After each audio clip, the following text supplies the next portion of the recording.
Couple said goodbye to son in ICU until something surprising happened.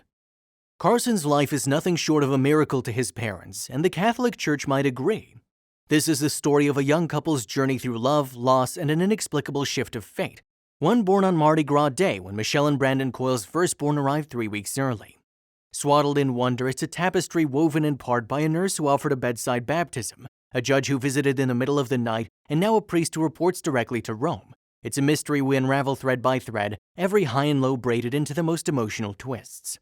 From day one, Michelle and Brandon always wanted a family. Married in 2015, Michelle got pregnant a year later to her husband's shock and delight. He recalled a gift she sent him. It was a box of the onesie that said, "Could be pink, could be blue, all I know is that we're due." And I was like, "Oh my gosh, what?" he said. The newlyweds were elated until the first doctor's visit.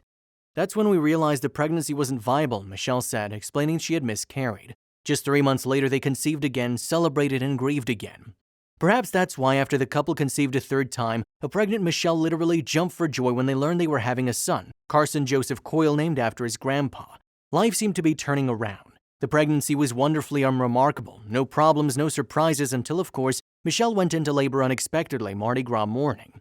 Brandon remembers calling their friends. Everyone was like, "Oh my God, you're gonna have it today?" But that excitement quickly gave way to concern when after hours of pushing, the baby barely moved. More staff came into the delivery room.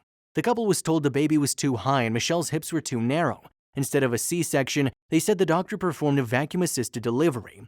Carson was born at 10:12 p.m. He was pretty lifeless, Michelle recalled. His feet were purple and blue. A team of NICU nurses and doctors rushed into the room. They put a tube down his throat and wires in his belly, but the good news that Carson would live was quickly followed by a shocking prediction: moderate to severe neurological damage. Brandon said the doctor predicted a child with mental disabilities or cerebral palsy. And as Brandon and Michelle listened in disbelief, the doctor added something else. She did make a comment that he had a little bleeding around his brain, however, that would subside, Michelle said. But with every passing hour, the opposite happened. Born at 6 pounds the night before, he now weighed 8. His eyes and ears had swollen shut while the rest of his body shut down. My immediate reaction was to ask if my baby was dying, and she said, "Unfortunately, it does seem to be looking that way. Please call your immediate family," Michelle said. Given just hours to live, a NICU nurse offered to baptize Carson then and there, and that's when his mother really realized the gravity of the situation. "That's when it kind of hit me if they were getting to that," she said. "I know they'd said it, but..." A relative started a prayer line and a stranger showed up in the middle of the night. It was Judge Dennis Waldron. He brought with him a crucifix, but not his own, one he usually borrows only in the most dire of circumstances. Placing it on baby Carson, the couple said his prayer was short and comforting, but there was nothing to suggest anything extraordinary had happened until the next day. Michelle remembered the nurses reviewing Carson's lab work.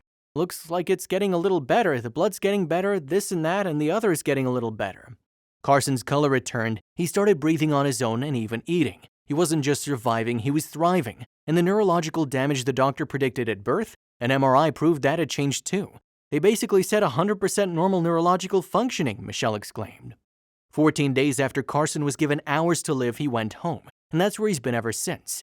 Follow-up tests last month confirmed no evidence of damage and all signs of a happy, healthy baby boy. But how was that possible? How could he go from the brink of death to a full recovery with no trace of trauma? His parents believe it was the power of prayer, and specific prayers at that.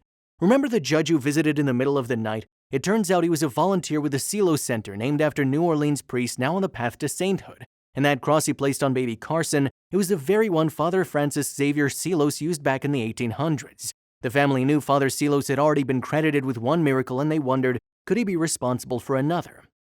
The parents' testimony was shared with the Silos Center and caught the attention of Father Gil Ernderly. He just arrived in New Orleans when his superior gave him a task to officially dedicate full time to whatever you can do to promote the cause of sainthood for Father Silos. As vice postulator for the Silos cause, he reports directly to Rome. "So we have to say we have an unexplainable cure," Father Gil explained. Baby Carson seemed to almost fall into his lap, or at least his arms. On the day of our interview, he met Carson for the first time. Father Gil held Carson as his parents shared their story. "In my eyes, a total miracle," Brandon insisted. Carson's parents say Rome may need convincing, but they don't. He's their miracle baby. And considering centuries often separate the miracles of saints, if Father Gil has lived to witness both 53 years apart, well, that would be the answer to his prayers.